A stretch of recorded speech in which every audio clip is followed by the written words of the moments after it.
سب سے اچھی اور سب سے بدترین چیزیں۔ کسی زمانے میں حضرت لقمان حکیم رحمۃ اللہ علیہ ایک رئیس کے غلام تھے۔ ایک دن رئیس نے انہیں حکم دیا کہ ایک بکری ذبح کرو اور ان میں سے جو سب سے اچھی چیز ہو وہ پکا کر لے آؤ۔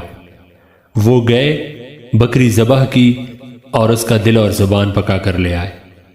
دوسرے دن رئیس نے پھر حکم دیا کہ ایک اور بکری ذبح کرو اور اس میں سے جو سب سے بدترین چیز ہو وہ پکا کر لے آؤ۔ وہ گئے، بکری ذبح کی اور پھر دل اور زبان پکا کر لے آئے۔ یہ دیکھ کر رئیس نے تعجب سے پوچھا کہ یہ کیا ہے؟ میں نے بہترین چیز پکا کر لانے کے لیے کہا تو آپ نے دل اور زبان پکا کر لے آئے، اور آج جب میں نے کہا کہ بدترین چیز پکا کر لے آؤ تو پھر بھی آپ دل اور زبان پکا کر لے آئے۔ بھلا یہ کیا بات ہوئی؟